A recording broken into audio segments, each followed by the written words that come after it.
Hello everybody, welcome back to my channel The Vibes Inside. I am Marianne and I am preparing here now to do a full moon reading in the sign of Libra, happening on the 13th, 14th of April 2025.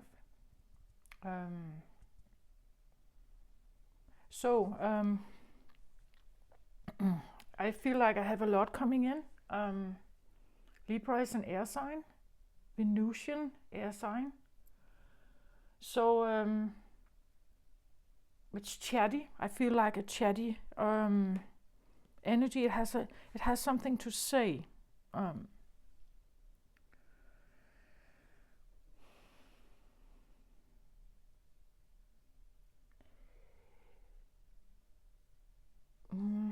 How can I say this? I feel like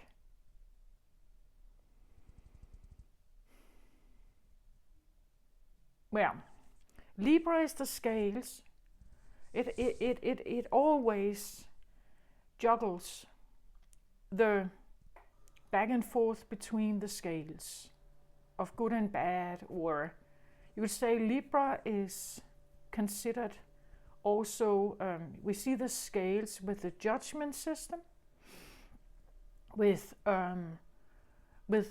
legal issues,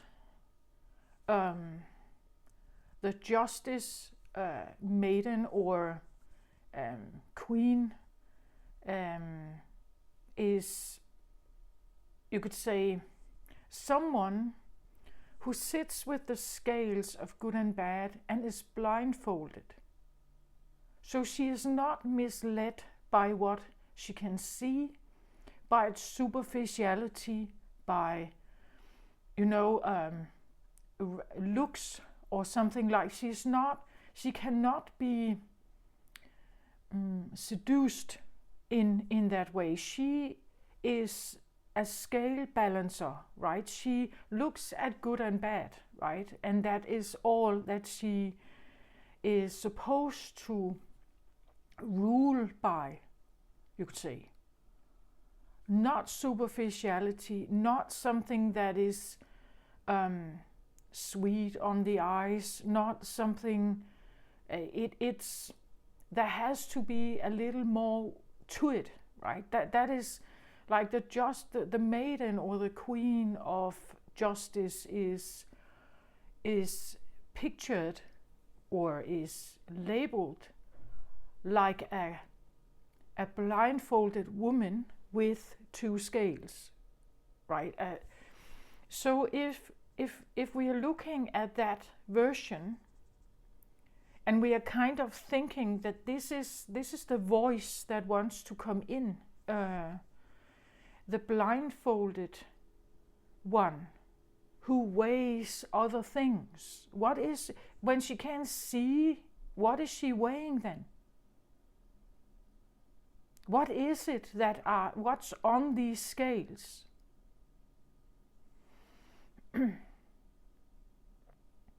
How can she consider good or bad if she cannot see anything? What is guiding her to see what she can't see, right? What if she can't see the superficial? What is it that she is seeing then? Right? She sees something else. She sees what's behind. She sees intentions, right? She feels it. That's the point. She is Venusian. She's feminine. The way that she judges is feminine, right? She uses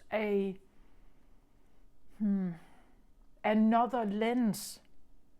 She's looking through another glass, other glasses. She is using other channels to find her information, to make the judgment. This is what I feel like an important ingredient for this full moon. Look beyond. I also have a message of something like it's time to consider and take responsibility for your frustration.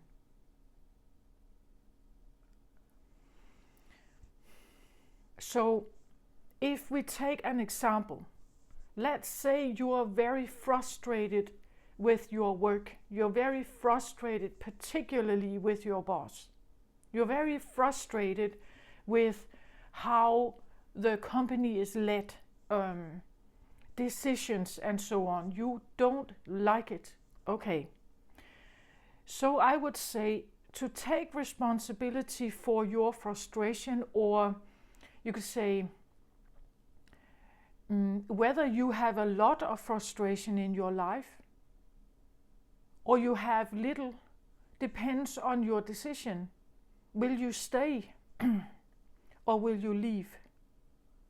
If you leave, you can find another job, maybe another boss, and you will find that maybe you like them better.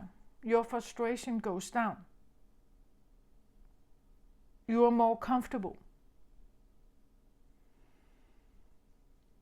That is one way to say, bye, I'm out of here, go somewhere else, look for something else, and maybe become more comfortable. Or you find yourself in the exact same position. You get a new job, there is a new change in the management positions, and you get another boss who is exactly like the last one.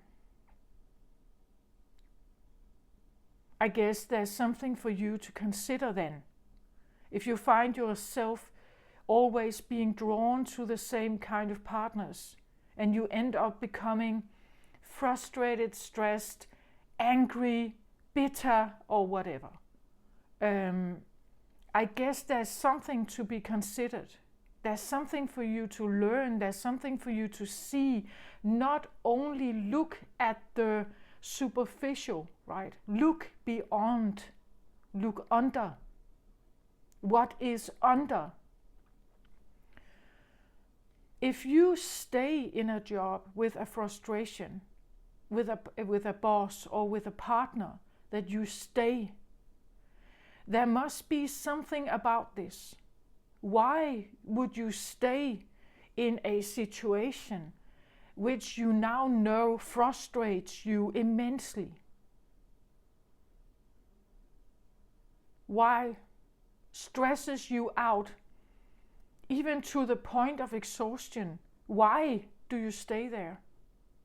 Why are you giving yourself that environment to be in? Why is that a choice?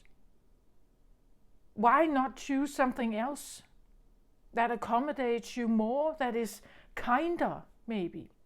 Why do you stay in this? Why do you, to take responsibility means that you're seeing it and you're saying, this is not what I want something else, so I go and get it, right?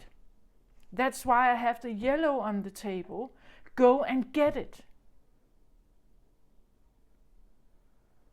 But sometimes to go and get it means that you will hurt people. I wanted to put out a blue candle today, but I looked in my apartment, I couldn't find one. So I put out a little bit of blue compass-like drawing here, because I want you to let Venus Libra guide you here.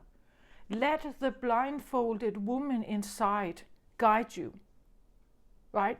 Let her see beyond, right? You could have your heart, green is heart chakra, and I always see green and pink is heart chakra.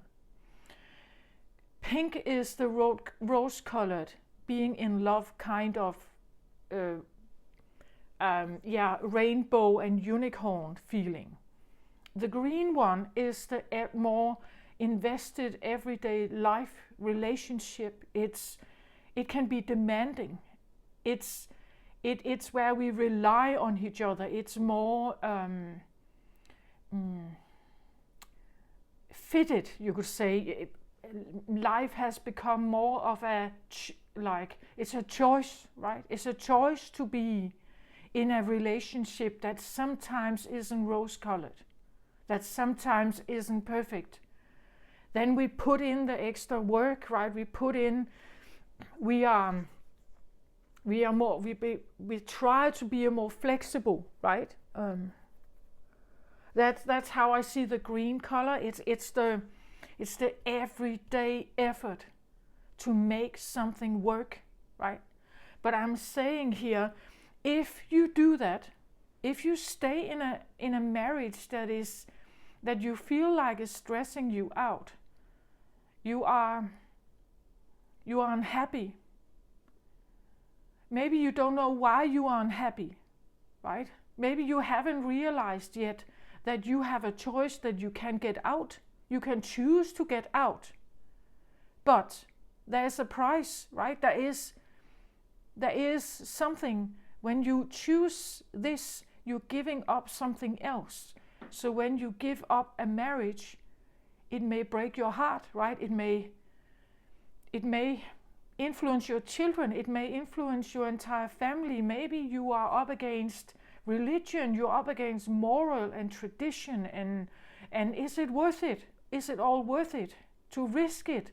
And what am I getting if I walk away, right? You have to look beyond. Sometimes our greatest frustration, though it is demanding, though it is hard, though it breaks our heart, is also what motivates us. Sometimes you see the people that are starving the most are the people who are in touch with life the most. Because death is so present, right? That's what makes them stick together. That's what makes them choose each other, right? That's what makes them hold on, right? That's what makes them breathe every day, be grateful every day, because death is apparent. Death is part of their life. It ruins their crop. It demands through illness or death in the family, right? It can easily take away something. People who live on the edge with death with them all the time, I would say, are probably the most, I say, alive, right? Their nervous system, everything is heightened. I'm not saying it's necessarily a good place to be. I believe that calm and peace and relaxation is necessary also, right? But I think that they are more in tune with everything. Life becomes more alive. Your body becomes more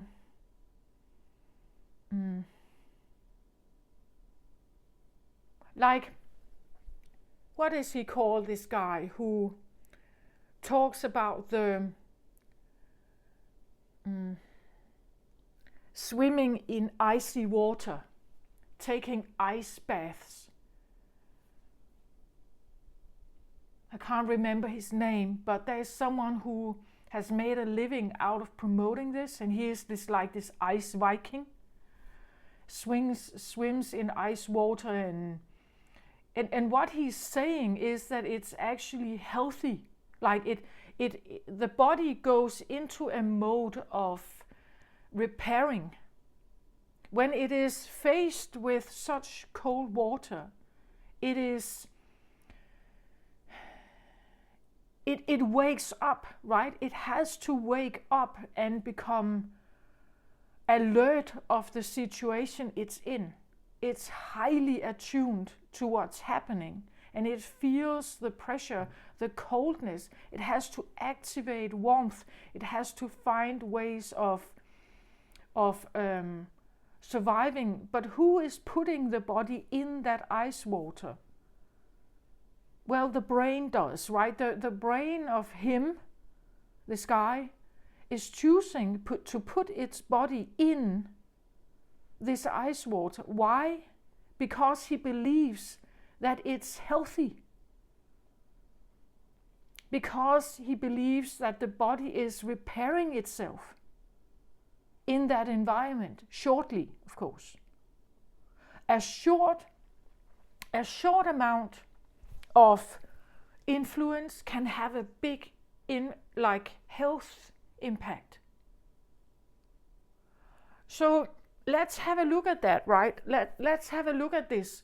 A shorter, regular, every day, every second day, he's taking this ice bath. Why? Because he believes that it's improving his health, his bodily health. That's what he believes. I don't know if it's true. That's just what he's promoting. But he's not staying in the ice water, right? He doesn't stay there forever, right? He's not in there for 3-4 days.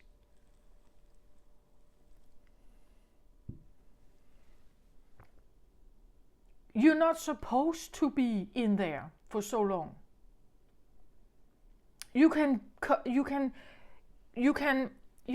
It's like turning on the television and you're watching the news. The news is telling you something. If you get frustrated by the information, you're not supposed to sit and listen to it 24/7. You get like an amount of something. Because if you get a lot, your system cannot take it, right? You will be overwhelmed. You are actually now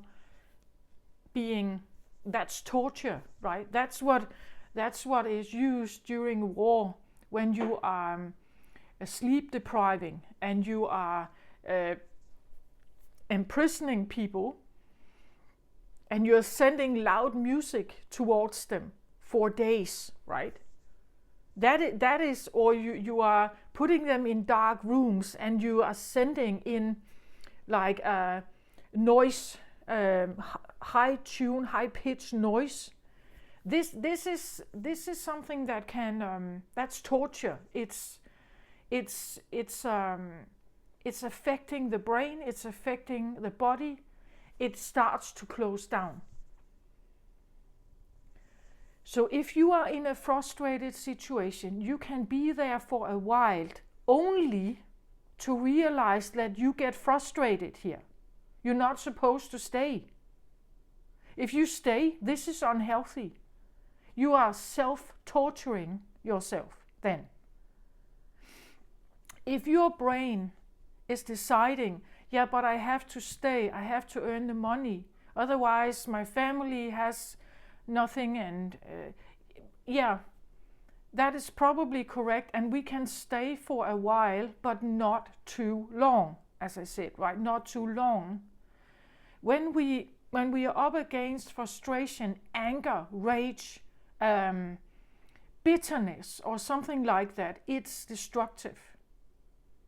It's going to drain your energy. It drains your life force. You can only stay in that environment for a certain amount of time, then you're actually starting to die. A part of you is dying. The longer you stay, you get ill. You lose happiness, you lose joy, you lose inspiration, motivation, you lose sex drive, you're losing fire, you're losing your life force. We have to look beyond. If you stay in a situation like this, there must be something that keeps you there. Why would someone stay in an environment that potentially is killing them?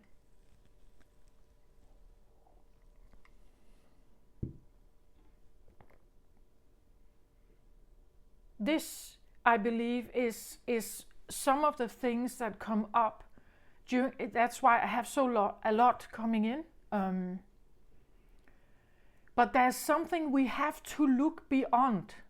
Like we have to look why Why would someone be in a self-torturing environment like that?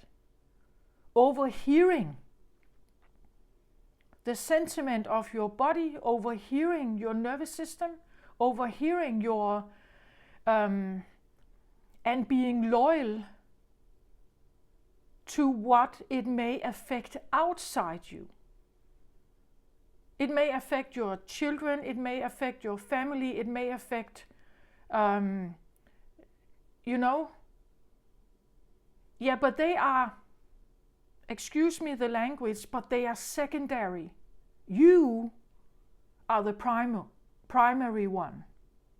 You are the primary one.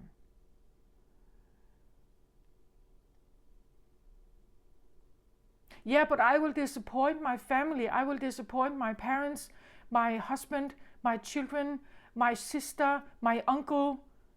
Who cares if you break down?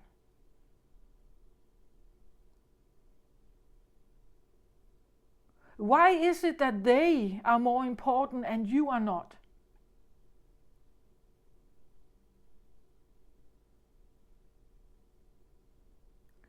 Libra wants you to choose the true you. Maybe you are carrying some kind of responsibility for the entire family, but were you ever asked if you wanted this response? Did you ever say yes to it? Or was it kind of just implied?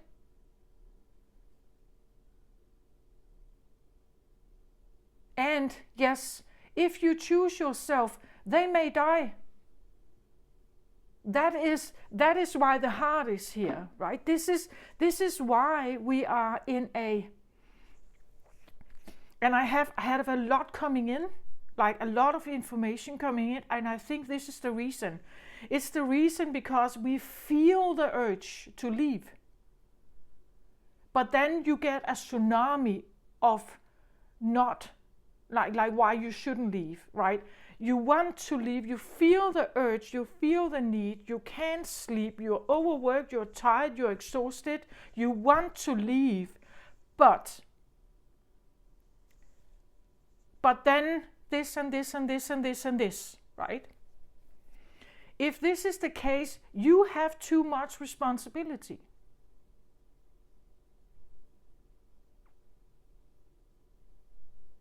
That's the point. It's too much. You're juggling way too much for you to handle. That is what it is. You're juggling way too much.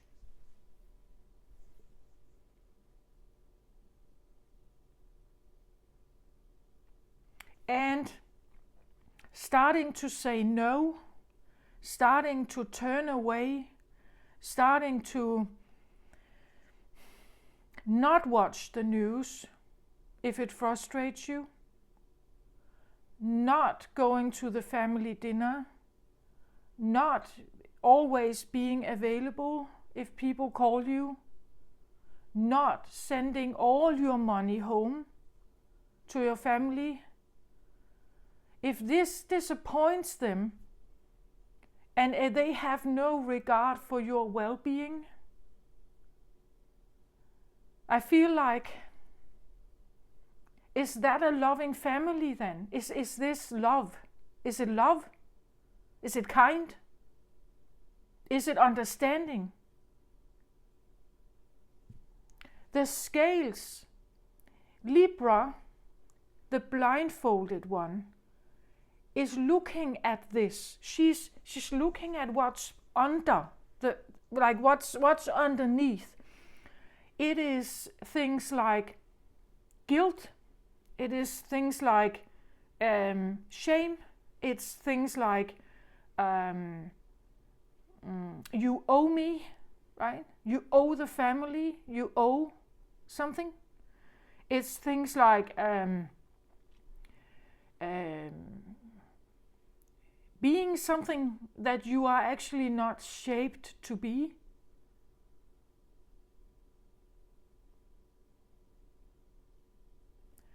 we know that in history, and I think this goes around the globe, that men have always been favored to kind of being the leaders of the pack, leaders of the family. But you, as well as I, know that not all men are fit for this. Sometimes it's the women who would be great leaders. Sometimes the men are in their heads. Sometimes they are too emotional, or they are too sensitive. Because they are male doesn't mean that they would be great leaders. We have seen it with monarchies, right? That sometimes some kings were mentally ill. It was actually others who were leading until a child was old enough to take reign, right? It's not all, I want to say, males are made for being the great providers, right? Not all women are made to be the great mothers. But they are still asked to be, or they are still expected to be.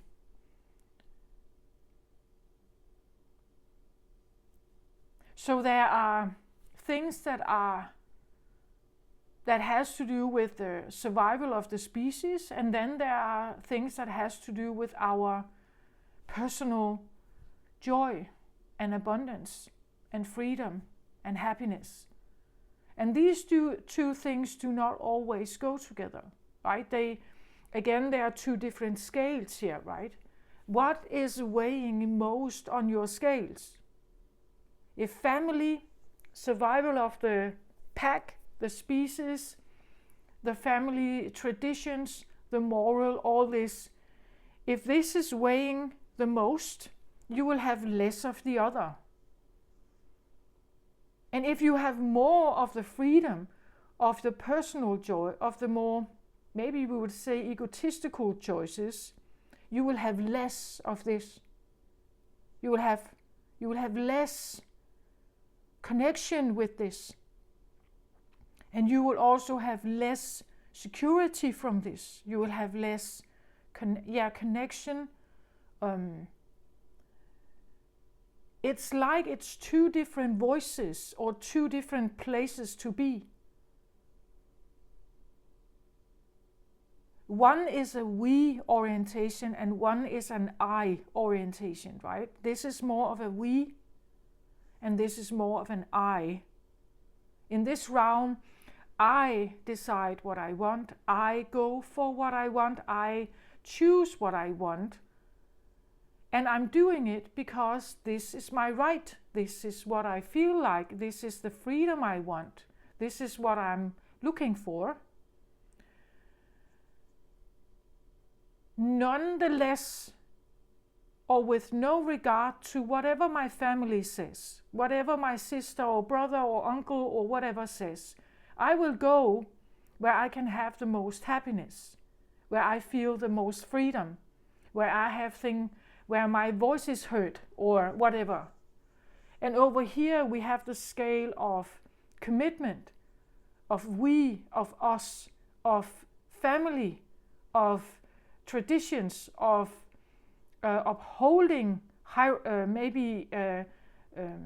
patriarchy or matriarchy, upholding systems. And here I'm free to choose. So you have the scales of how do you balance a family life perhaps with personal freedom. Is that even a thing? Is it possible to have both? Is it possible to... I think I've had for instance, in my family, I'm pretty sure if I look at my mother, she had 2 children, me and my brother. but I don't think that she actually liked being a mother. She liked the idea of the family, the picture perfect family, the house, the white picket fence, the 2 parents and 2 children, and the little dog, like the idea, the picture of it, which is also sewed into our minds through society. She liked the idea. She followed it. She got married. She had 2 children. But actually raising us, being committed to being parent for 20, 30, 40 years, of course, a lot in the beginning, less later, but still this idea of being the mother. I don't think she liked it. I think she hated it. I think she felt like she was trapped, like there was always something demanding something of her. She was never off, so she was always here. She was expected to be here and not here. Do you see my point? It's where she could just say, I'm off. I don't have any responsibility anymore, right? I'm leaving. I'm leaving my children. I move away. I choose a different life. I don't want to be here. I feel like there's something about role models, there's something about gender models, there's something about that something is being potentially thrown in the air, and we are supposed to figure out how we want to catch it. Is it okay to expect, because of a woman, because you're born as a woman, that you want to be a mother, a stay-at-home mother, or a mother who is constantly committed to serving others? Is that okay? Is that okay if you stay here, but you are actually born to be a leader, or you have leadership skills in you? So when you are in let's say a marriage, and you are this mother and you hate it, you hate all of it. You hate the house cleaning, you hate the staying at home, you hate the crying children, right? You hate it. Why are you staying? Why are you not leaving? Because of this, right? Because of this dilemma, right? This dilemma. This is something I feel like this should be put on the table. It should be talked about. Because it is kind of a shadowy thing, right? It's not, or taboo, it's not something you can say, right? Women who leave their children are regarded as dreadful women. But what if they are leaving to save themselves? Does that change the picture? What if men are leaving to save themselves? Does that change the picture? Because if they're staying, they will become ill. They will die. Literally. Slowly, but surely die. And hate themselves while they are in it.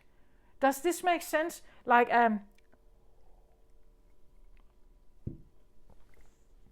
the we orientation and the I orientation. I think there's a lot of I. The Western world is filled with I. Selfie generation, split up in families. I'm not saying any of this is good or bad. I'm just seeing that it's happening. The people who live in poverty, they live in this, they live here. This is where we come from, all of us. We come from the we. We come from the we orientation because there was no social security system. There was no hospital. We only, people and only had each other. They only had each other. So if something bad happened, the entire family was helping one to like rise again, right? That's how it worked. We come from the we, and there is a blasting I coming in. The I is coming in. And it creates a conflict in us. The blasting I that wants to come in and say, no, I have a true north, right? I have something that I am made to do. There's something I need to do. There's something I feel the urge to do. Again, here I feel like I mentioned in the beginning something like, even though your nervous system, your body is screaming at you, you are tired, exhausted, you are stressed out, you feel trapped, you feel bound, you feel that you're losing your life force energy. You still stay in that marriage. You still stay in that job. Why? Why? You're slowly dying. A part of you is slowly dying. A part of you that is very connected with your body. You feel the stress factor, but your brain is trying to overrule it. So we have a conflict of mind and body. That's what I feel like is here. And the body, when the body comes in with information, it tells you you're tired, you need to rest, you need to get away, you're not safe, it says.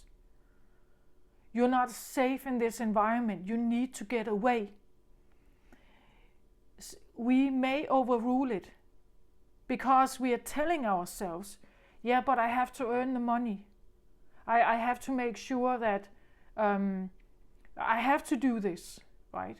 So we have a brain that contradicts the body. Everything the body says is now, or maybe for some people, many people, overheard. It's like you have two different voices inside you who are not aligned, who are not agreeing with each other. When you have this dissonance, you will be stressed out, unhappy, ill, and so on.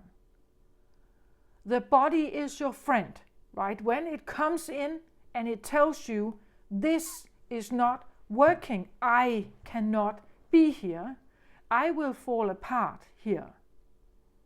And you're overhearing it, you are pushing your body back to school, you're pushing your body back to work, you're pushing yourself, you stay in the marriage, you will be ill.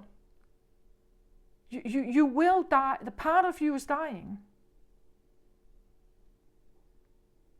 A part of you is grasping for air.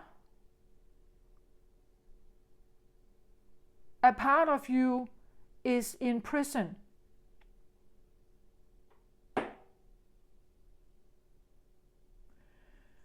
So when I'm saying this, I don't know, maybe you are on the I scale.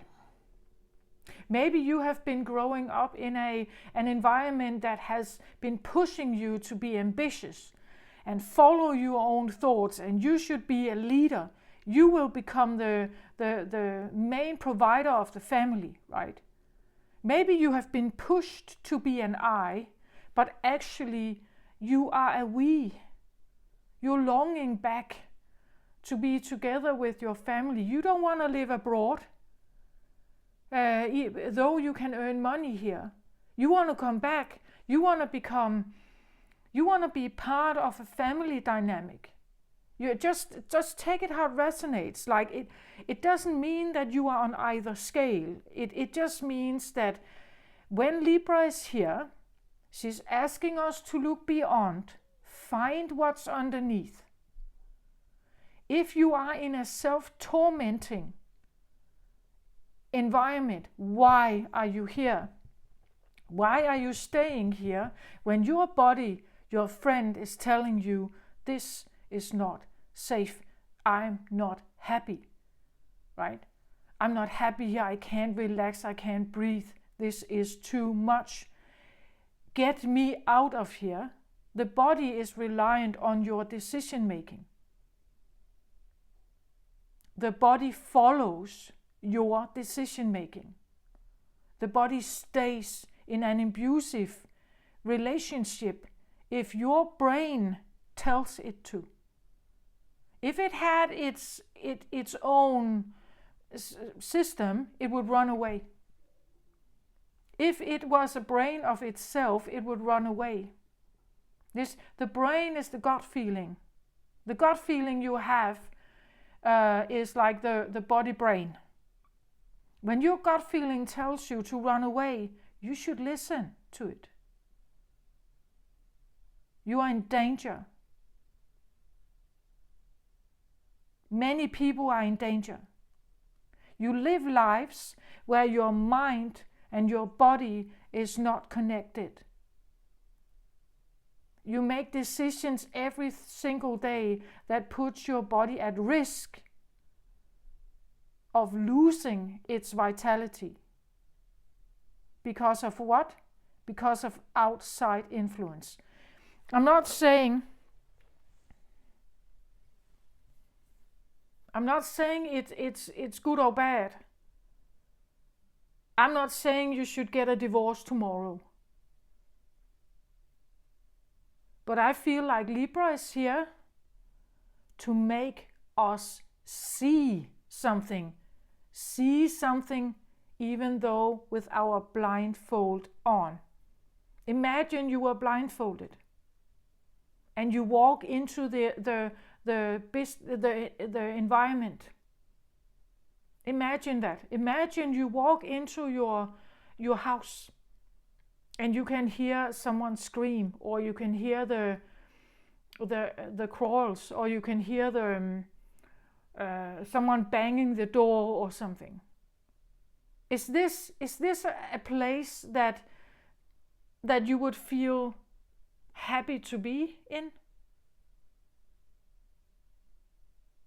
Though there is nice wallpaper, or though there is fine china on the table, if there is an angry tune, if there are angry people or people that are unhappy there, or you feel unhappy there, would you want to stay? If you took blindfold on and you looked beyond, how are these people acting? How do they treat you? Do they have respect for you? Is it mutual?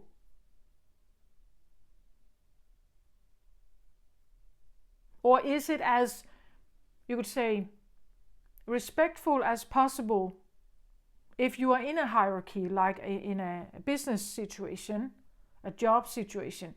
Is it still respectful? Is there an understanding about the dynamic? I've said before, leadership can only happen if there is a workforce that follows. Like, if the workers are not following the leaders, there are no leaders. Like, the influence of the leader doesn't apply. It takes a ping pong, right? That the ping pong is that the leaders put out direction, the workers follow. That is a ping pong. If one of them is not working, you could say, if the workforce is there but no leader, they will not know what to do. If the leader is there but there is no one to govern, it doesn't work. This is a ping pong. A management situation is only a management situation as long as the rest likes it, follows it. Right? It's so let's say you have someone in your family who is regarded as the great leader, right? Whether they are respectful or good leaders, you follow them out of perhaps admiration, love, trust, or you follow them out of fear, right? Out of fear,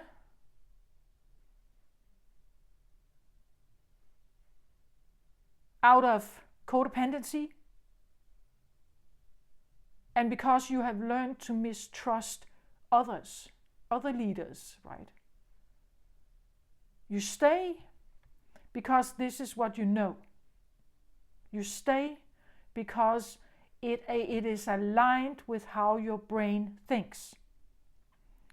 If you want to be aligned with something else, you have to align your brain to it.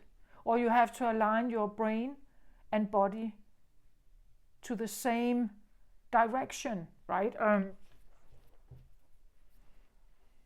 Then you will not be stressed out. You will not be overthinking. You will not be exhausted. But it may mean that you are leaving a situation,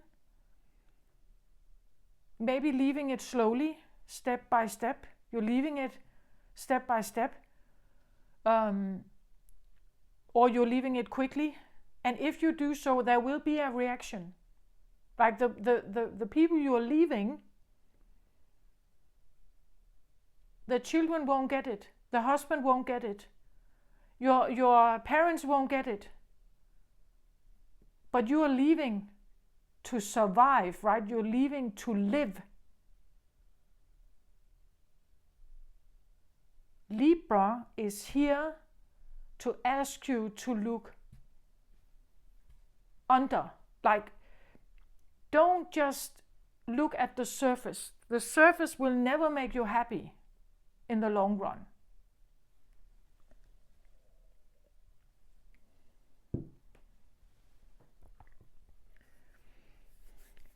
What governs us is way more complicated. What governs our choices? I've said before that scientists have a long time ago clarified that consciously we are using around 5 to 10% of our brain capacity. The rest is unconscious or subconscious. And in the unconscious or subconscious realm, it's dark. That's the whole point of it. If it was conscious, we would know what was going on there. We would know. The brain would know, like with clarity, knowing what was going on there. When it is unconscious or subconscious, it's like there is no access to it. We can't see it clearly. It's like there is something there, but we can't really fathom why. Or we can't see the argument, we don't know the reason. We find ourselves reacting or doing things in a certain way, but we can't quite link why we are doing this, or why I got so upset about this, or why I had this reaction to this, why I ran away, why I stayed.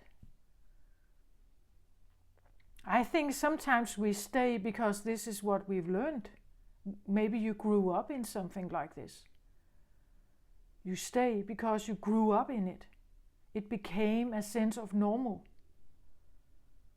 This is what you know best, so this is what you have been aligned to. But you can align your brain and your body to something else. But you have to become conscious about it. That's the whole point. From operating in absolute subconscious, unconscious behavior to a more conscious understanding. And from that consciousness, making a choice now. a different choice. I'm not saying it's maybe easy, I'm not saying it's, but if you want to heal yourself, self-healing, right? If you want to heal yourself, you want to heal your body, you want to heal your mind, you have to choose yourself. That's one of the very first things. You have to really choose you over something else, over something else.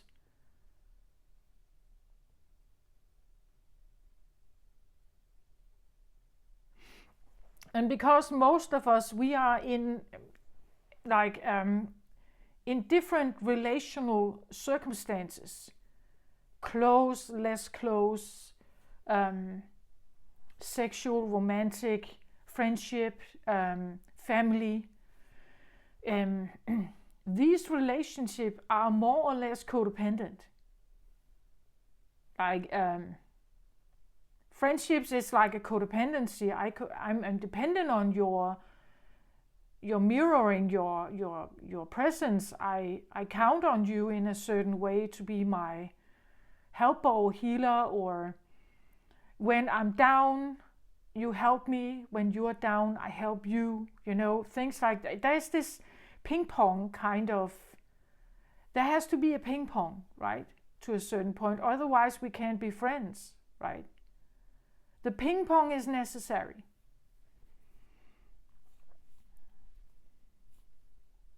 When you choose yourself more, it's like you're saying no to certain ping pongs. And when that happens, reaction comes. When we say no to certain ping pongs and we are trying to establish new ping pongs, new relationships, new hobbies, or new ways of life, you're trying to open one door and you want to close the other one. When you try to close the other one, people are knocking on it, right? They don't get it. They don't understand. They want you back. They want you to still be connected, to still choose this. To me, it's like shifting timeline. You say you are in one circumstance where certain rules are governing and certain ping pongs are going on. And then you want to try to close that door. Like when you leave a marriage, for instance, there will be a lot of turmoil in this.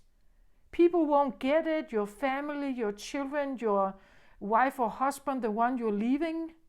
Maybe your sister, your brother, maybe there are economical consequences. You have to find a new way to live, a new place to stay. Maybe you need a new job somewhere. Maybe you're moving far away. A lot of stuff comes up. And there's pain. There's this, like the pain of leaving. You thought this was the love of your life and now it's a big mess, right? This turmoil is enormous. And sometimes people are afraid of it. They stay in the marriage because of this upheaval, right? They are not prepared to deal with it. So they rather stay instead of dealing with the explosion, you see.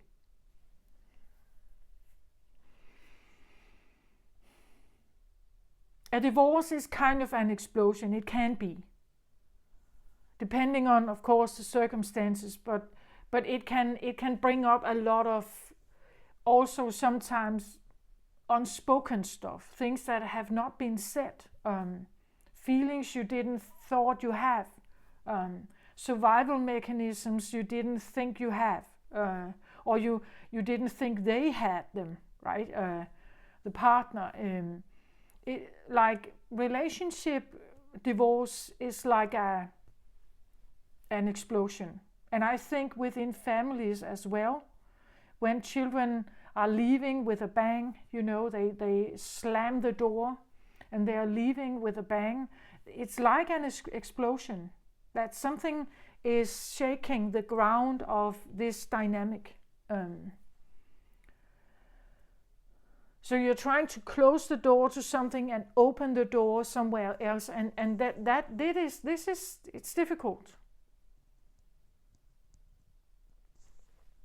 But I think Libra is here right now, still in the Aries season, coming in with this element of choose wisely, of course.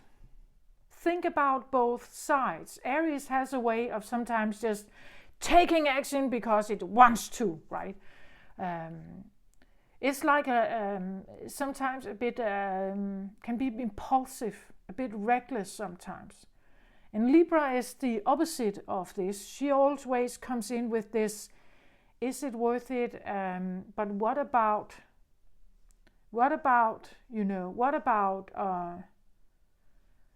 Libra always exists in a certain point of 2, where Aries primarily exists in an existence of 1.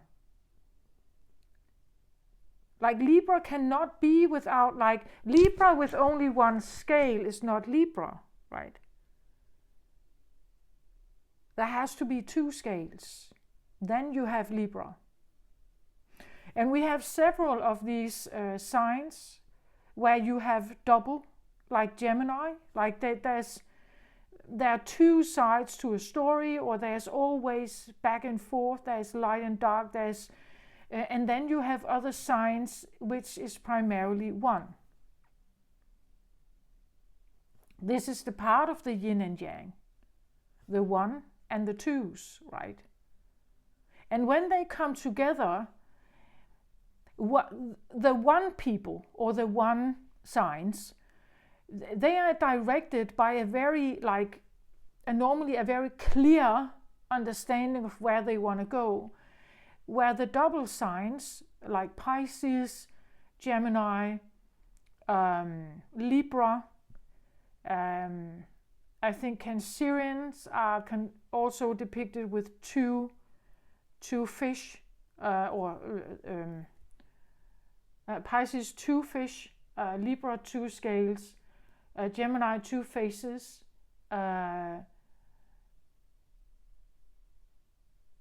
Cancerian is like, there's also like a double effect.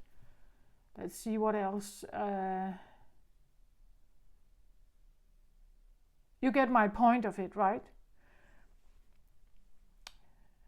Libra goes through life with these 2 voices, you could say, or 2 different.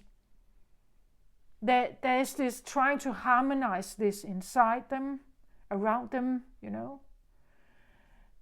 where Aries would primarily just go forward with the 1, like the 1.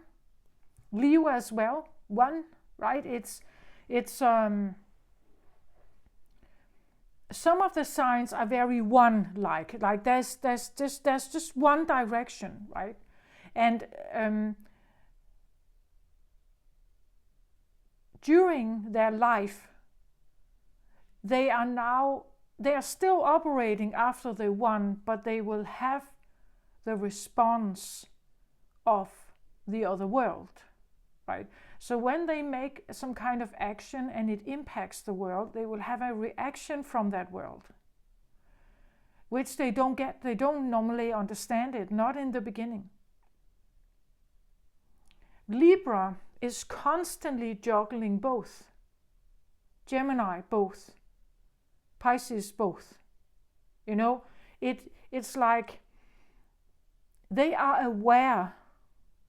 They know that on one side they want to go and be selfish maybe, and I want to do this, but at the same time they are aware of this other and trying to find the best harmonious way inside them. To find inner harmony, they need to figure out how to balance these. So when you have a Knight of Wands, like an Aries energy just bursting forward, it doesn't really look at the other side. It cannot burst forward like this if it did. If Aries was second guessing themselves here, they wouldn't be able to blast forward with such power. That's not, they have to stay so much in that energy and never waver to be able to blast forward like that. That's the same with Leo. They cannot second guess themselves, then they are not a Leo. You're not an Aries if you're second guessing yourself all the time. That is the duo, right? That is the, you cannot, like an Aries cannot, if they second guess themselves, they will not blast forward like that. Sometimes an Aries over time throughout life learns to slow a bit down because they have faced the consequences of the fast moving forward. The same with Leo. Like they can, when it moves very quickly like that, it burns away other stuff. And when Aries gets to its end goal and is happy and it looks around and it's looking for their applause, nobody is there, right? Because they have blasted everything away. There are no friends left. This is where Aries is realizing, I actually had an impact on something. I wasn't aware. Where the duo signs, they are constantly aware. They're constantly aware about the impact. That's why the heart is here, right? Libra is Venusian, right? It's constantly aware of the impact it may have if it chooses this or it chooses this. How do I balance this so that I am alive still? And maybe my family is, or I can still have my marriage work. Sometimes you need to speak up. You need to say that this is how you experience life. This is what you need. You need some of this. You need to get some of the load off your back. You don't want to be the sole provider. You don't want to, because if you are asking me to stay and be the sole provider, I will die. I can't manage. I will break down. I am already feeling it.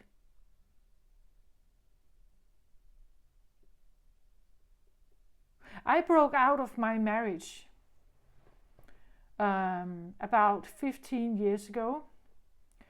And at that point, I felt I was withering. Like, that's exactly the word I used, actually. It's like something in me was withering, dying. And I couldn't actually come up consciously with the reason why. So when I looked superficially or just with what I knew, like with my conscious mind, I couldn't find the error. I couldn't find the reason. It looked great. It looked okay, actually. Why was I so miserable? Why did I feel I was dying? It has taken me many years to figure this out, why I felt like that. Everything looked great. Like it was by the book. It looked fine. But there's something inside me that knows me better than me.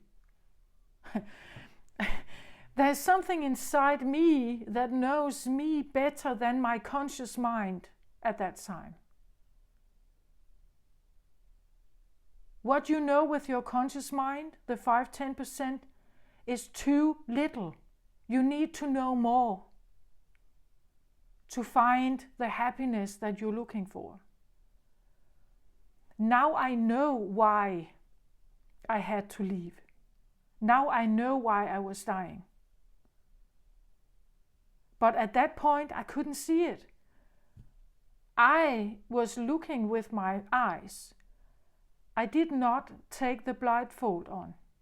If I took the blindfold on, and I would have lived that life with my senses, with my body, with my nervous system, I would be alarmed. I would have known that this was wrong. Why wasn't I listening? Why did it take me 8 years?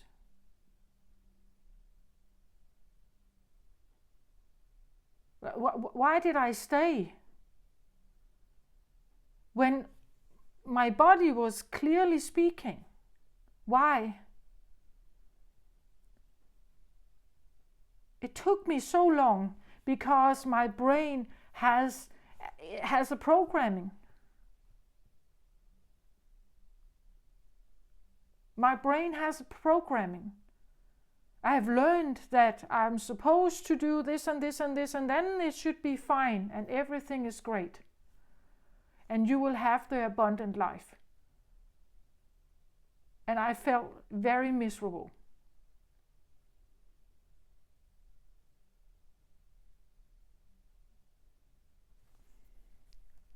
You have to look under, right? There is more, way more down there. Your body is your best friend. It knows you. It's from an evolutionary state. Think about how you came to be here. Like all the timelines before that, all the ancestry before that. Think about the cell evolution where, like, I don't know, we all, I guess, come from some kind of evolutionary state, some kind of animal. Originally, some kind of animal.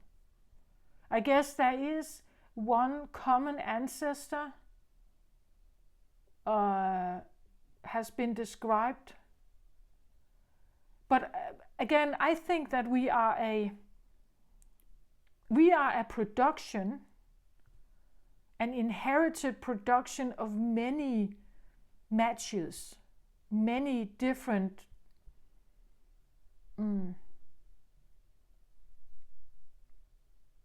egg and semen, right? Many different kinds.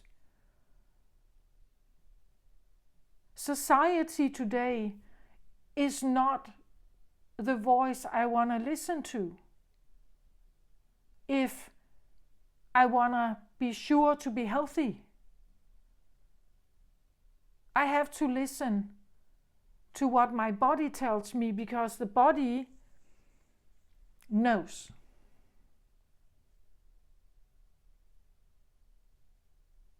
The body holds so much information, old information. And most of us live in this superficial state of being, and we have no idea what's going on. And when we get sick, we don't know why. We can't see the problem. We have no idea. We are actually a bit annoyed with the body, right? And we take pills, and we take the treatment, and we take whatever, and we don't understand why the cancer cell keeps coming back. Well, maybe we should start talking to it, listening. Because it has been telling you all along. It may have been telling you since you were a child. But we've learned not to listen. We've learned to follow the requirements of the parents. We've learned to listen outside of ourselves more than inside.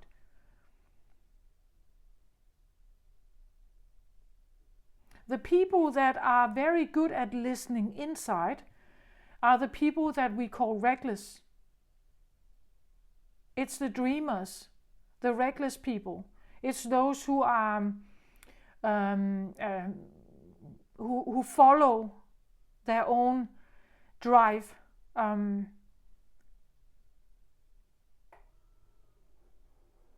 It could be those we sometimes see them as those who live by the left brain hemisphere, right? They are in tune with creativity. They could be artists, but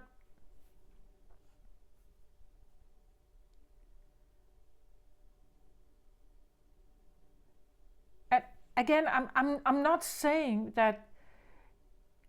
I believe that it's a matter of balance. I believe life is a matter of balance. Some people who live primarily by the left brain, the left creative brain,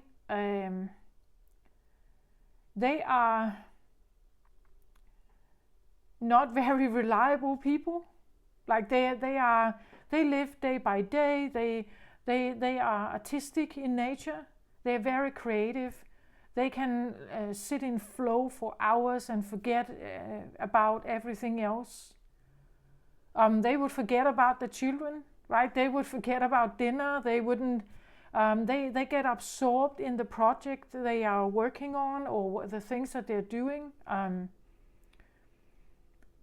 I sometimes get a bit absorbed in what I'm doing here. It's like it draws me in. I'm just kind of flowing in it, things like that. It's. I think that if you can keep a certain amount of left and right brain active at the same time, would maybe be the best harmonic place to have a more. A longer life. We see sometimes artists, they forget about themselves. It's like they don't necessarily take well care about themselves, right? They forget about eating. They forget about grocery shopping. They forget about because they are absorbed in something else.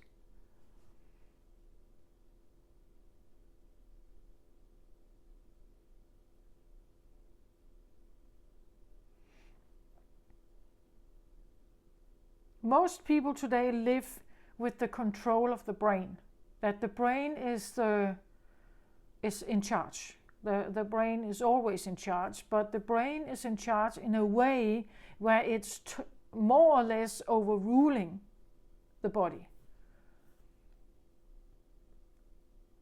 Like we are up too late, we ignore the sleep indications from the body, we ignore that we need to rest. We ignore that that we need to pee, or we need to drink, or we need to eat, or because we are so absorbed in something, or we have to work, or we have to finish this, or something like that.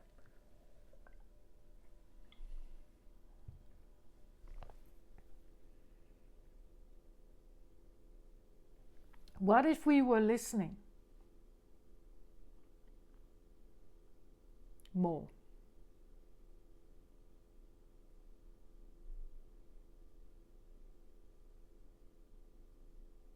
I had an experience not that long ago that kind of changed also my mind in that the current life you have can be different just by the pace.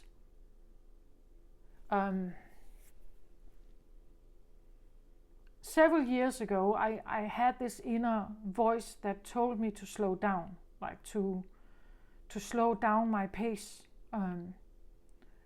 I started slowing down my pace, walking, when I do stuff. I actually have forgotten to take some cards, right? And as I said, like I had a lot of incoming information, so I have been rambling. Sorry about that, but I'm shuffling now. Anyway, but I had this experience, and it was that several years ago I had this inner voice telling me to slow down. I started slowing down. Whenever I could, of course. Whenever I could, I slowed down. I walked slowly. I did things slowly. So I prepared food slowly. I tried to practice a sense of mindfulness with when I was eating, when I was preparing something, when I started to just slow down. And you know, I've walked through my neighborhood a lot, of course.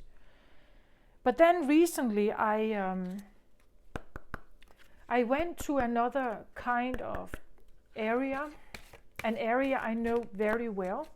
I have lived there, I have worked there. But what happened was that I was doing this. I was practicing walking slowly. I was practicing slower breathing. I was practicing, you would say, a slower gaze, or a way of just being more mindful or present in the moment. And though I have been walking down and biking and driving down these roads many times before, this was a different experience. The neighborhood looked more or less the same, but the feel to it was different. This is where I realized that pace is a dimension. Pace, or slower pace, is even faster pace. Fast pace is one dimension. Slower pace is another. It's like accessing, I'm walking in it, it felt a bit like a parallel world. It's the same world, it's the same street, same houses. But me in it. It was like two different experiences. What was governing my mind at that time, and what governed my mind these few days ago. Totally different. And this is where I realized that pace can be a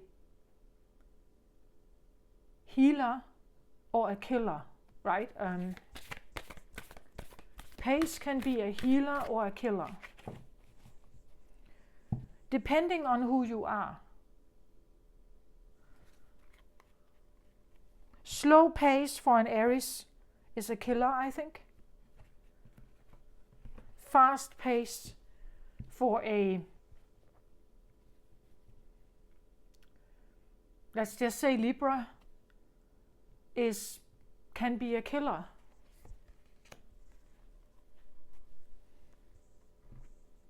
I think that it's important to realize that there is a yes for one and a yes for the other, and a no for one and a no for the other. It's not that there's only one kind. You just have to become aware which one you are, right? Which one are you? Or are you both? Or are you triple? I don't know. But when your body is reacting,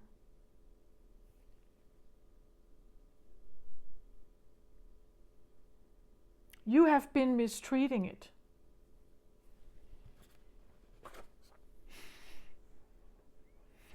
So I have calming the waters reversed here. It says peaceful self-regulation. What I talked about, right? This when you're stressful, Are you taking responsibility for your stress?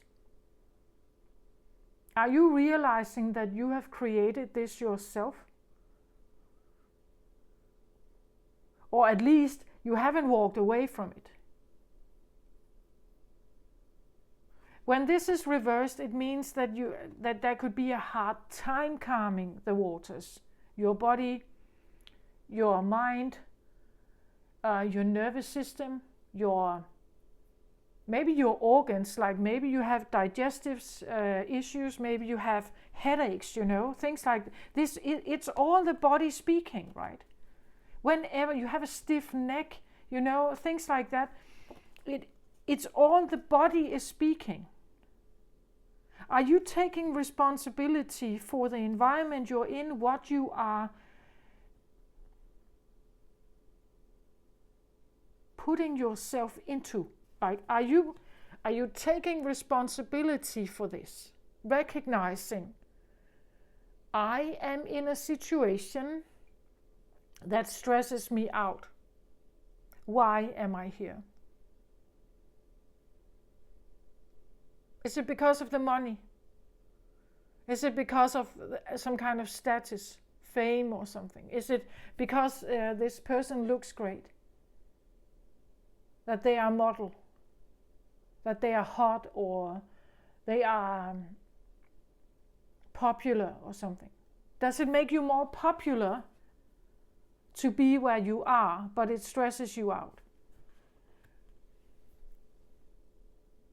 Why is it important to be part of an environment or a marriage or with a person that stresses you out?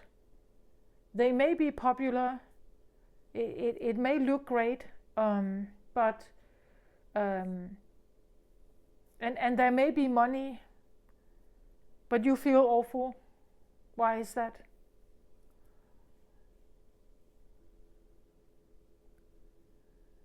Or this can talk about, anxiety about earning enough. If you're the sole provider here,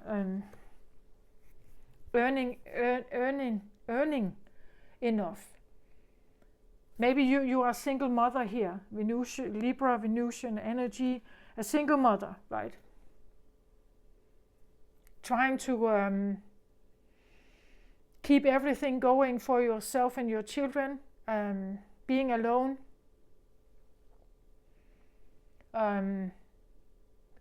being alone or a single mother means that you are the sole provider. That responsibility, taking care of the screaming kids and their wills. I think this is a thing that people don't really think about, that this is actually a pressure, is that a single mom is working to have the money. But also the other things, right? She's fetching the children. The children have their own personality.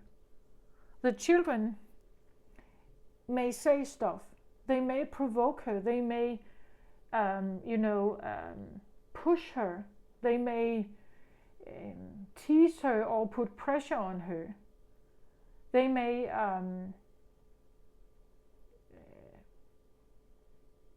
follow because there is nobody else, but at the same time hating the poverty perhaps, or blaming the mother or something like that. And this is something she has to put up with as well.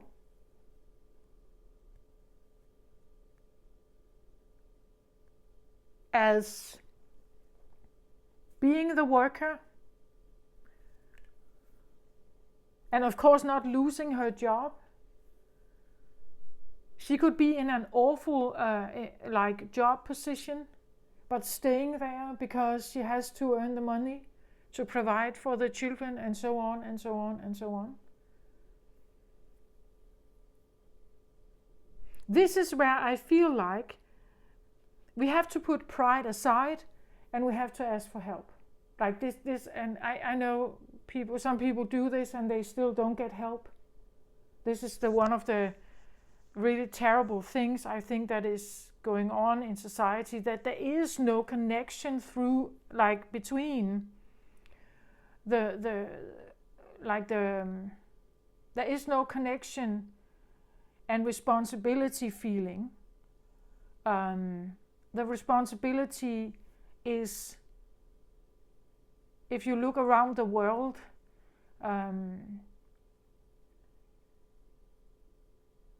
there are children that take care of themselves.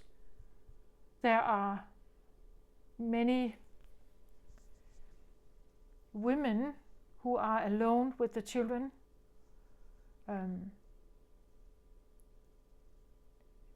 There is a responsibility that sometimes is there in the beginning, but then it disappears.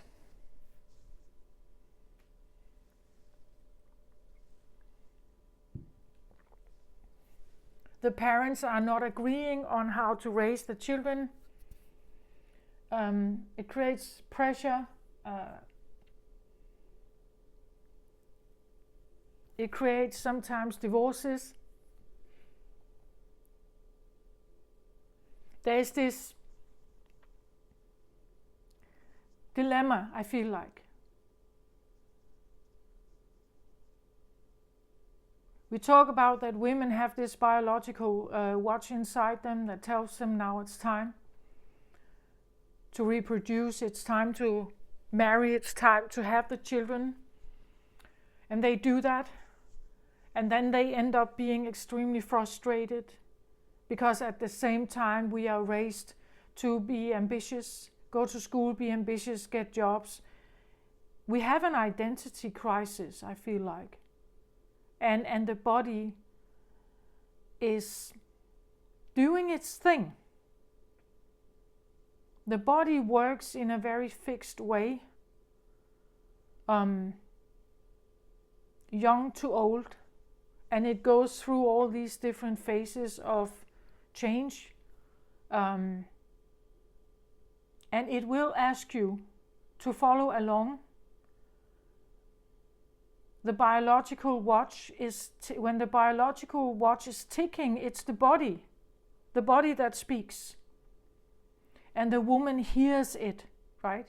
It becomes a conscious thing. Maybe it hasn't been conscious before. Now it becomes a conscious thing. And she's looking for a partner, right? The body speaks all the time. And sometimes we hear it, and sometimes we are overhearing it, and sometimes we are disregarding it, consciously or unconsciously.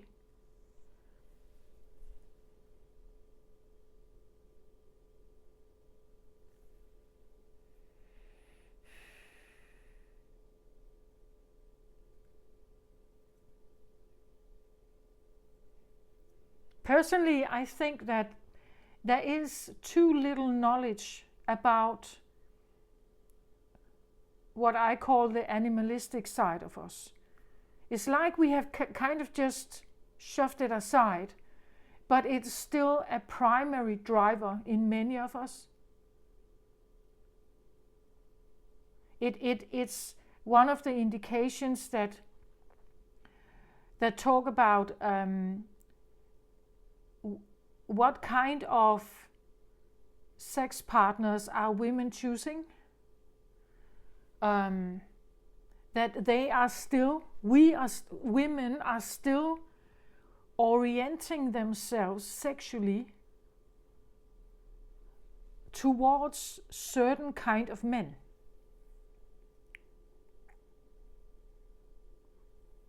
There's something like it's like that we are trying to be civilized. We put up makeup and dresses and perfume to override certain original aspects of us. But in the end, we still end up with having sex with or being married to certain kinds of men.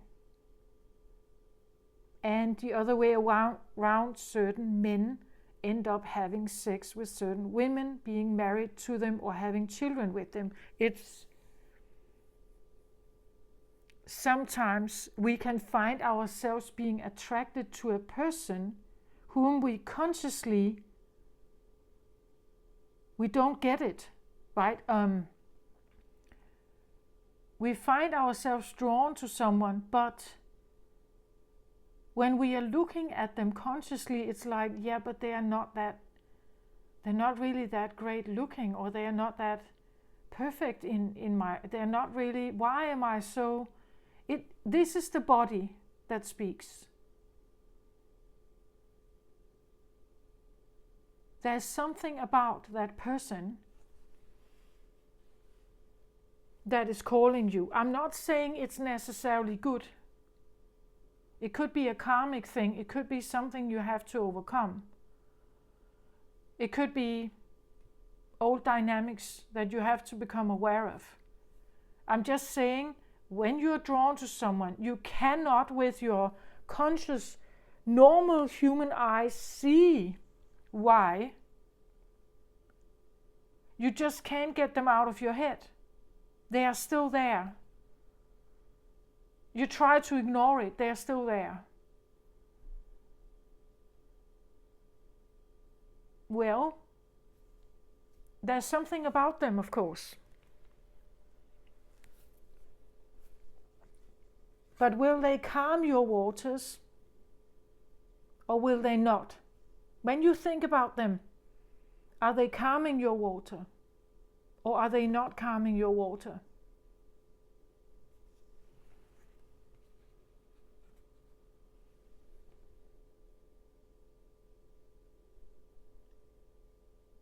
Do you feel highly awakened when you are around them? When you are highly awakened, I believe it's like jumping into the ice water. It's like you're standing in front of something where you have to be highly alert, or you have to be awake, right? You have to watch every move.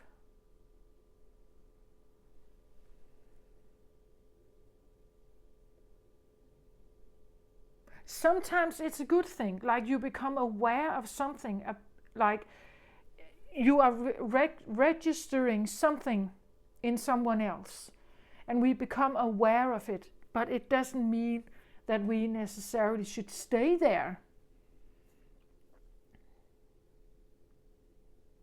It's just mirroring something to us. It's showing us something. But it doesn't mean that because there is this immense attraction, that they will be healthy for you in the long run.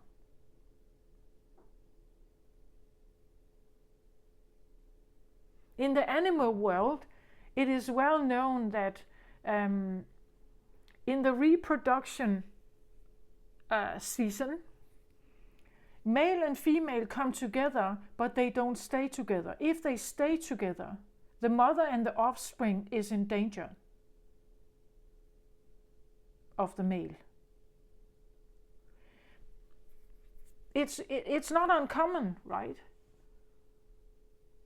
It's not uncommon that breeding comes with danger. What is it? Spiders, the female spiders eat the males, right? Breeding is not necessarily a peaceful thing. The breeding season, which is also, at least in the upper hemisphere, known to be now, March, April, May, something like that, spring season. This is now we have the spring dresses, right? And the hormones are everywhere. It's this season is not necessarily to find a long-term partner, right? It's maybe to find a hookup, but not necessarily a long-term partner. We know that some species, they stay together like penguins, like they mate for life, or right, they mate for some birds, they mate for life, like doves or something like that. We know that. They stay together always. But there are also species where this is not the case at all. And depending on who you are, what you feel like, your body knows. Like your body knows this.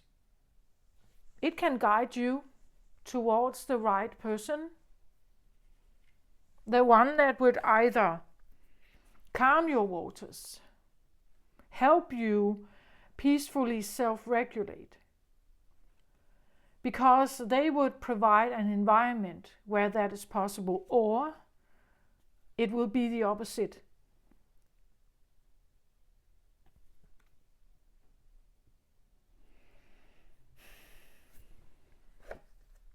Harmony. Let's have the other one, the crow.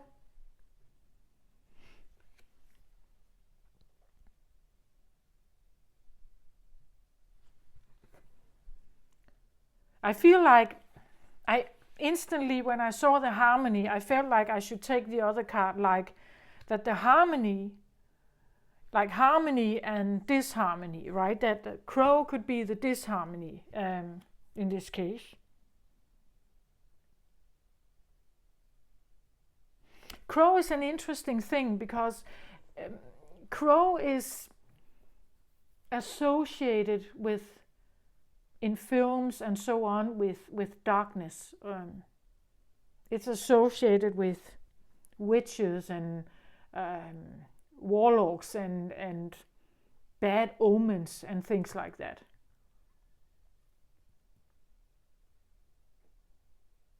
Like the way the noise they make, the scream they have, is maybe also not the most pleasant one, or to the ear, right, to our ears.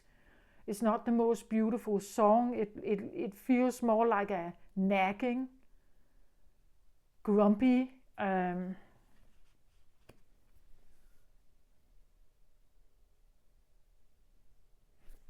So when something gives you harmony, it's comfort zone, right?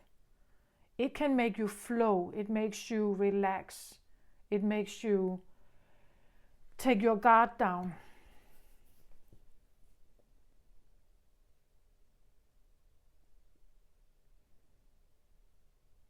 It is the part of your nervous system that is active when you sleep, when you are resting, and you're not on guard. The crow, though, feels more like this is the nightingale song, right? And this is the crow song. This is the ice water, right?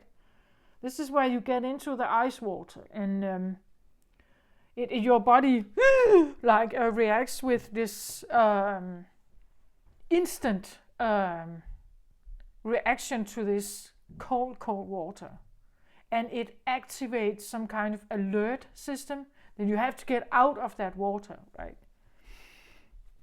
So it's like I can't say that one of them is better than the other, right? That like harmony is, I feel like harmony is poison to a very competitive person.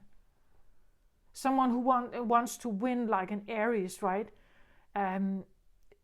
Harmony and peace and calm and non-competition and equality,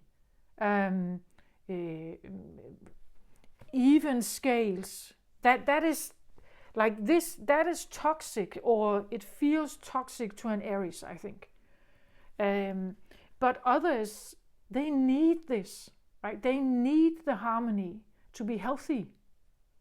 if you put an Aries in here, they will be unhealthy. They will become angry and frustrated here. There's no ping pong, right? They are not up against the competition. They can't their masculinity can't conquer. It can't build. It can't force, it can't have an impact. Like an Aries in a harmony society is becoming extremely frustrated, I think. I'm imagining that this is how it could feel like for someone who has that.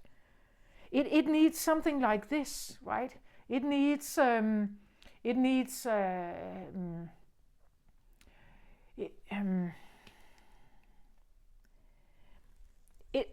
the nagging. it needs to be frustrated with someone else, so they can be frustrated together. They can nag together. They can point fingers at others together, right? They can become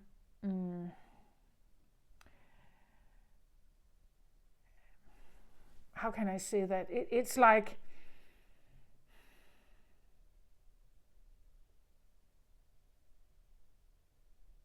and you will recognize those people in your life, right? If you have someone in your life who likes to argue, they start an argument for the sake of the argument, for arguing with you, for having this dynamic ping pong back and forth. That's what I feel like here, right? They love the competition of arguments, right? They love this dynamic where they can see that they are pushing you, right? They push your buttons.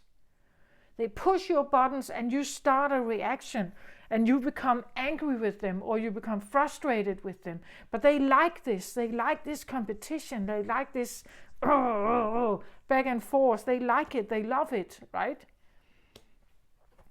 This could be a peacekeeper, right? This could be someone who harmonizes and says, so when you come in with a frustration, they would say, oh, I understand. I'm sorry. Yeah, I understand you feel like that. How can I help you in some way? Do you want a cup of tea? Let's just sit and talk about it, And they don't argue. They don't reinforce your anger. They're trying to calm it. This one is reinforcing it, right? It keeps nagging at you. It keeps poking at you, right? Until you become angry, you become more angry. They can be so annoying, this one. No matter how you argue your case, they will find a way to just be opposite and nag at you. Like, they poke you like that. This one is the one that just, like calmly is trying to calm the waters, and then these are the ones that poke you, right? I think we need both in our lives, but this one, we have to become aware of this one. This is easy, the harmony. This one is not easy. This is competition. It's more male-oriented or masculine-oriented. This is feminine-oriented. And again, I want to stress that it doesn't have to be in a feminine body, a woman. This doesn't have to be a woman. This doesn't have to be a man.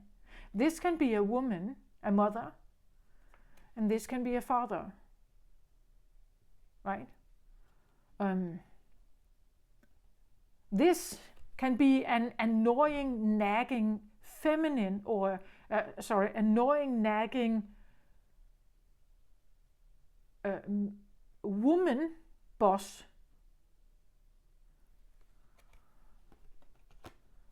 This can be harmonizing coworker, male, right? Just take it as it resonates. Nonetheless, you will have a look at whether something calms you or not, whether it calms you down.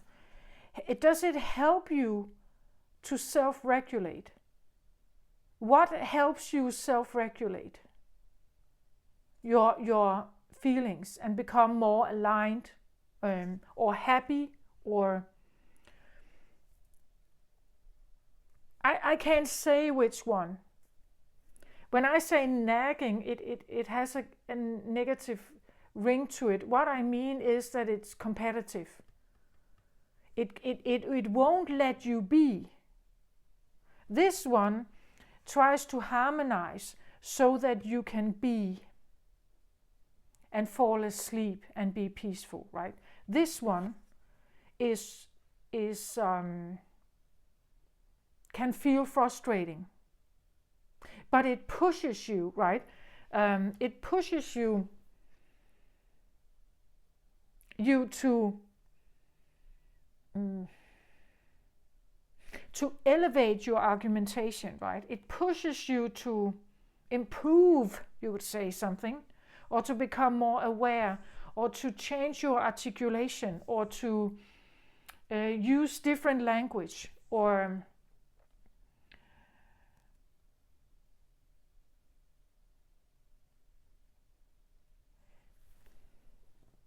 but there is a fine line between whether this becomes too much or it becomes helpful, right? When is this helpful and when is it destructive, right?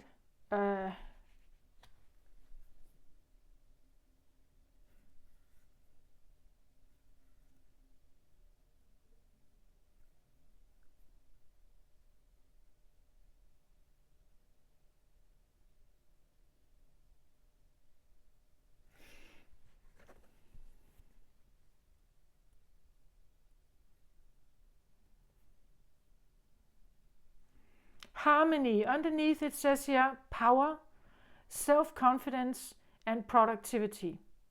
So when the harmony is there inside you, we could even say that this represents the body, this represents the mind. Crow is air, a bird, air energy, the mind. So when you have a harmonious feeling in your body, your mind will usually, if these are aligned with each other, so if there is a bridge between them and both are communicating freely with each other, you will have a way of being more calm. If these are disagreeing dissonance, if there's a dissonance, you will have a problem here.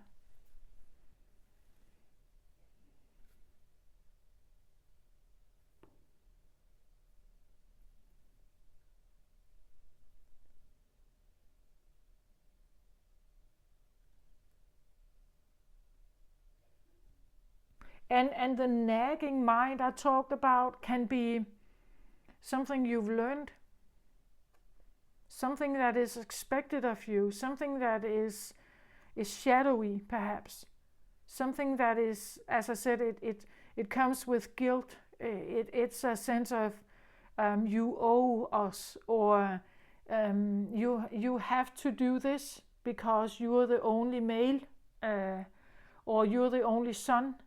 So now this is your responsibility. It's just kind of a given. It's a nagging, right? Because it's not something you chose. And it's not something that goes in hand with maybe how your body is made. Let's say if you are a very sensitive person, being someone who needs to be in a busy business life with a lot of responsibility doesn't work together. That could be the reason why you are stressed here, why you can't calm yourself down, Why you have a racing mind and a stressful body, you are exhausted, whatever.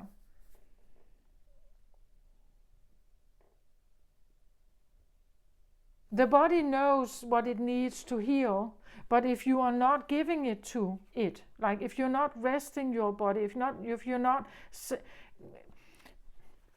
if you choose to go out with your friends for drinks every weekend because you don't want to be at home alone, you may be ignoring the reason why you don't want to be home alone is because your mind is racing, because your body is telling you something. When your mind is racing, I believe it's because the body is in a too quick pace. Then your thoughts become too quick. Like when your body is in a slower pace, your thoughts are slower.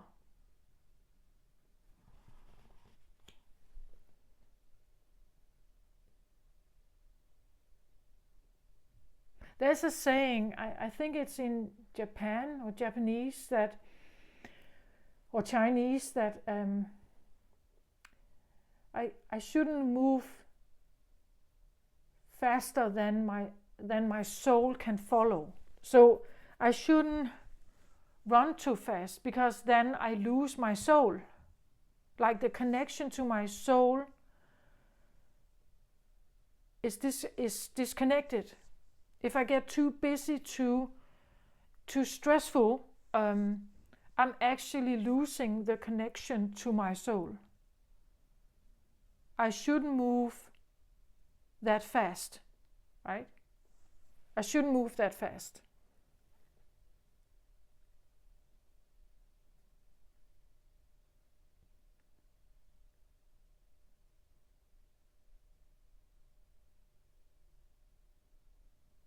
And then it's interesting how you can see the difference between like really bossing, quick moving cities like Beijing or something like that. Bossing, pulsating, like constantly very, very, very active. And you have the quiet village life by the coast, right? What will give you a sense of where will you fit? Like what will be right for you? I can't say what's right for you. What will be right for you? I know personally for me, I would choose the small village life by the coast, right? But I don't know about you, right? Maybe you like that competition, right? You want to feel the edge of something, or that you can move the walls, right? That you wanna test your muscles, right? In that way.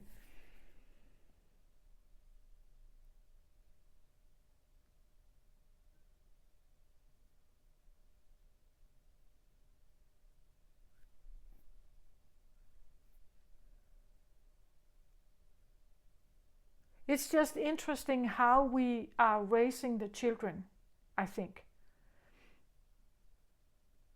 I was raised from the brain, not from the heart, meaning that I was told stuff, I was expected to follow, I was shamed if I didn't, maybe punished if I didn't.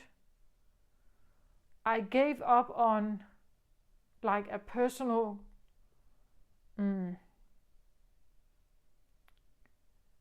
I gave up personal boundaries. I followed the teaching. I learned that this is what I'm supposed to do and be. I was sent to school. I was sent to kindergarten, totally overwhelmed my nervous system. as a Cancerian, the right thing for me would be to be a child that was homeschooled. That would definitely be a better environment. There are way too many children. And it means that I learned to move faster than my soul could follow. I became part of that environment. I learned to run around like everyone else. I tried to, I guess. I became part of a school system. I became part of education system. I was told or asked, so what do you want to be when you grow up, right? And I was supposed to find my passion. I was supposed to find this meaning of life and be someone who can provide for themselves and have their own job and be a modern woman, something like that. I'm not quite sure I was ever asked.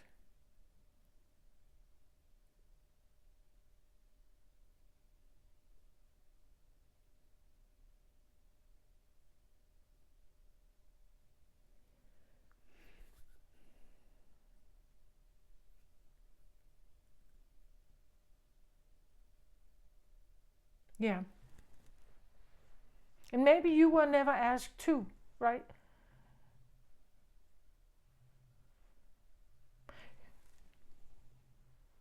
Only following your own desires, I'm not sure that is.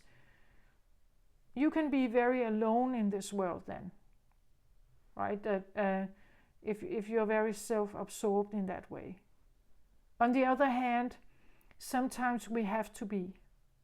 As I just said, or as I said earlier, your life can depend on it, your health can depend on it. And I think that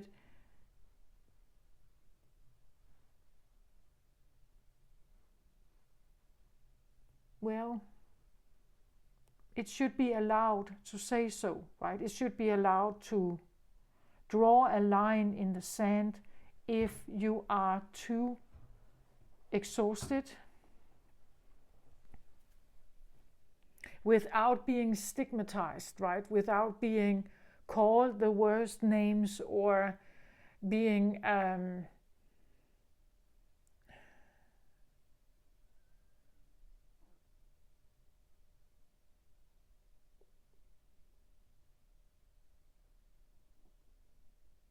it's like in the airplane, right? It says that if you have to put the oxygen mask on, you put it on yourself first before you start helping others, right? Because you will exhaust yourself and then you are of no use.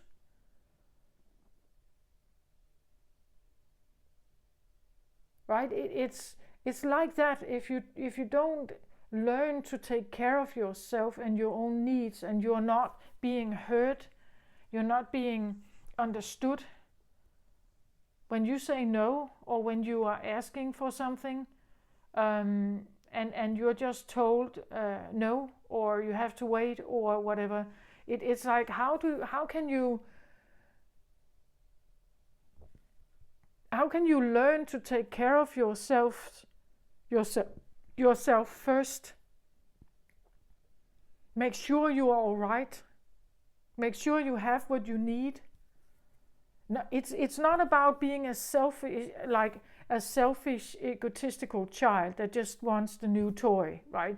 This is about self-preservation. This is about the self-regulation, calming yourself down, the ability to unstress.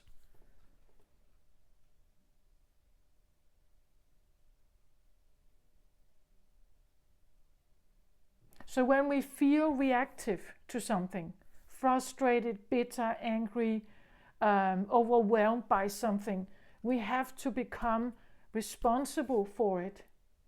We should teach our children to be responsible for their own reactiveness.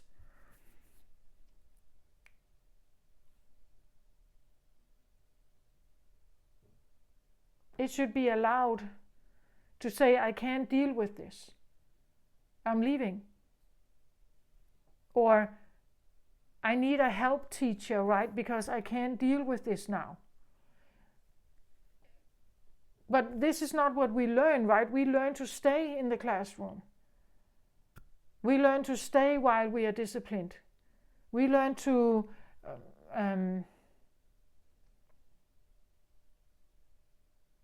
even though there is as a children growing up and younger generation growing up that are arguing against it, they have started, right?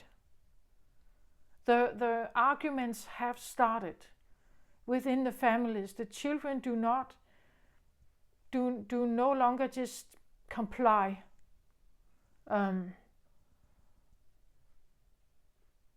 It's like the souls that are coming in the new children, they are more they're kind of warriors, right? They are not taking crap. They're not taking crap. They insist on this more. Right? It's like there is this dilemma between the old generations and the new ones, right? And the new ones that are coming in are more, they want to insist on the soul, right? They are insisting on being all right. Not just on the surface, but actually also underneath it all. They are insisting on a different balance.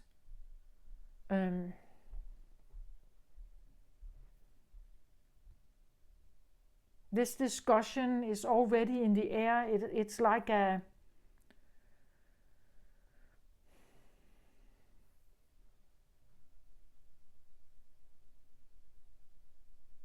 said a long time ago that a storm is coming, several years ago. That a storm is coming, and storm is usually air, right? Air for me is identity. It's throat chakra. It's what you speak. It's what you think. It's what you think about yourself. It's the way we program. It's the way we speak. What are we saying to our children? What are we teaching them? Are we teaching them just to comply into this world? Bow to it?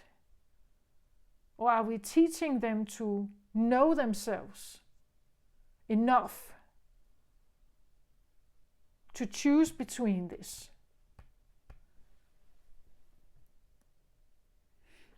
Are we teaching ourselves? Are we asking ourselves the question, is this good for me? Is this actually good for me? Am I happy?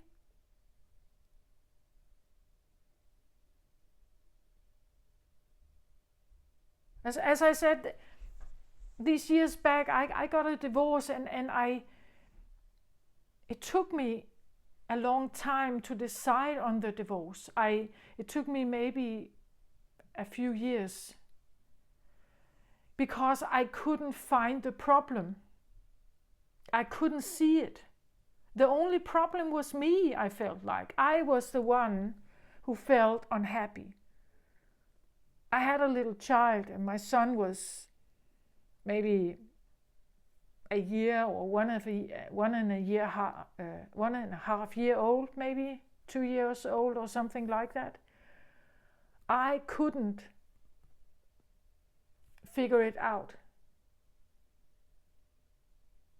When I met my ex-husband, it was amazing. I was sure I found the love of my life, my soulmate. And after some years, many years, we were together. Altogether, we were together for 11 years. We were married 8 of them. I couldn't. I just couldn't.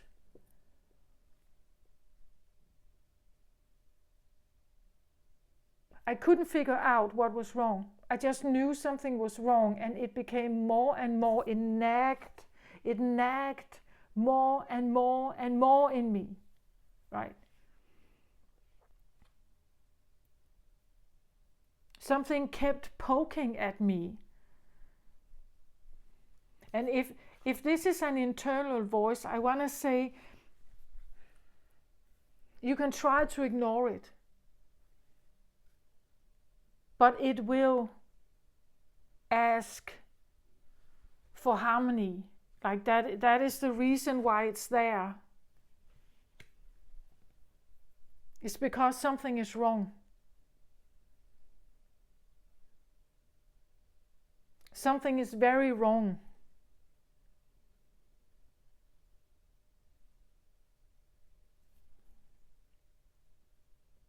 And you will know because you feel like this, you feel like you can't calm yourself. That you're stressful, you're on edge, you're touchy, you are maybe sensitive, reactive, you're bitter, you're angry, you are stressed out or overwhelmed, you feel like you're withering as I did. Eventually the nagging becomes so ear deafening, right? It becomes so loud that you have to do something.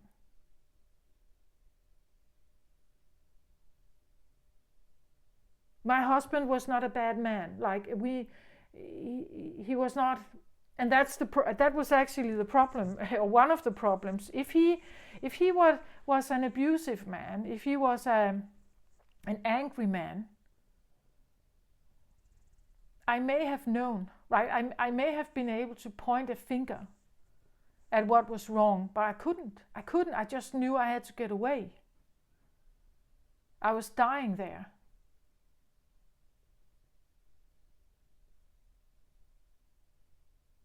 And sometimes you just don't know. Sometimes you can't see it. It's an inner nagging, right? That keeps asking you something subconscious, maybe asking you to leave, to do something. Because your power, your self-conscious, your self-confidence, and your productivity or life force is in danger when you feel like this.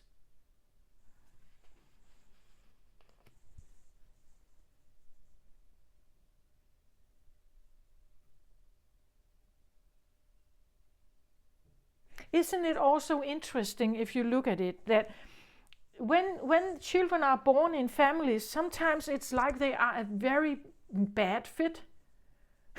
Like the most calm, beautiful, peaceful, calm, caring children, they get the most aggressive children. Or the parents, the most calm, caring, motherly parents, they get the most aggressive children. Or the most aggressive parents, they get the most calm, soft, gentle children.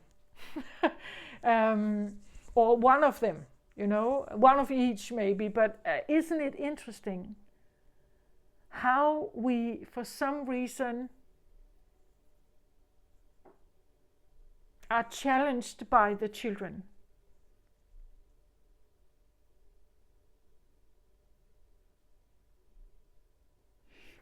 Because the children is mirroring something to us that is underneath it all.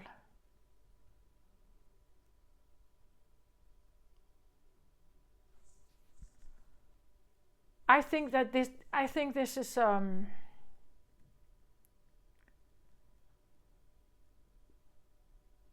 this is what Libra can do, right? Libra, if we see Libra as a creature, the symbol of Libra is this woman, right? And she has these two scales and she's blindfolded. So that is her environment. That is her way of scanning what's going on. That's how she does things. Libra has a way of seeing through the veil. seeing into the subconscious. She can see what others can't see because we are only looking with the superficial eyes.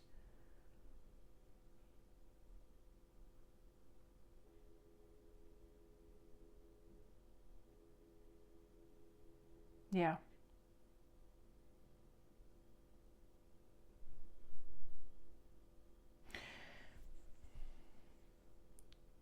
I guess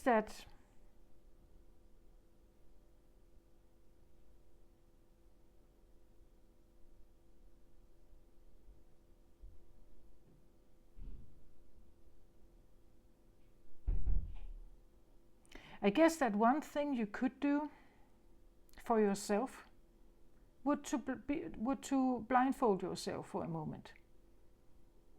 Try to go an hour or half an hour without seeing with your eyes, and then see how your senses are activated. Your hearing, your smell, your taste, the clairsentient, the feeling, the feeling, the touch, how it is activated as a substitute.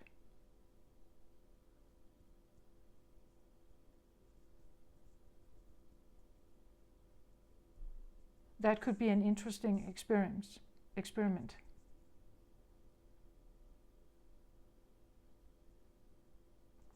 Try to close your eyes in the environments you are in. Just sit there for a while. And how do you feel?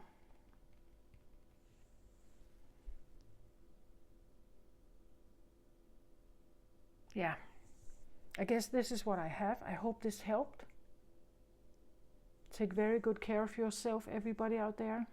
As always, I send you my very best. Love and light to everyone. Bye-bye.